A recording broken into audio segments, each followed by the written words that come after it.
পুলিশকে হুঁশিয়ারি সুকান্তর। বাঁকুড়ার তালডাংরা সভা থেকে হুঁশিয়ারি। তালডাংরায় আক্রান্ত বিজেপি কর্মী, তৃণমূলের বিরুদ্ধে মারধরের অভিযোগ। থানার আইসিকে হুঁশিয়ারি সুকান্তর। মারধরের অভিযোগ অস্বীকার তৃণমূলের।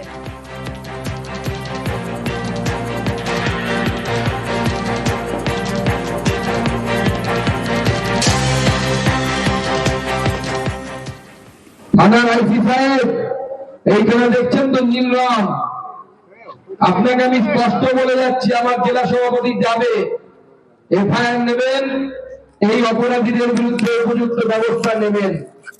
যদি না নেন, আপনার থানার এরকম অবস্থা করবো আমি এসে। আপনার থানা কিন্তু আর ভালো থাকবে না, এই গ্যারান্টি দিয়ে গেলাম। পরিষ্কার বলে যাচ্ছি, আমার ছেলের গায়ে যদি হাত পড়ে, পাল্টা হিসাব হবে। কোন ভারতীয় জনতা পার্টির কর্মীদের গায়ে হাত দিলে তৃণমূল কংগ্রেসের সেই তাদের পাল্টা ব্যবস্থা হবে।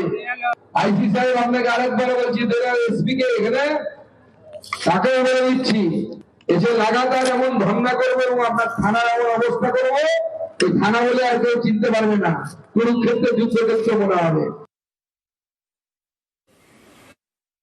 আপনি আইন অনুসারে কাজ করুন, 4 মাস 5 মাস পর এদের খুঁজে পাওয়া যাবে না, তৃণমূল পার্টি অফিসটা বন্ধ হয়ে যাবে, ওই ধর্মশালা তৈরি করবো আমরা, অপেক্ষা করুন কিছুদিন।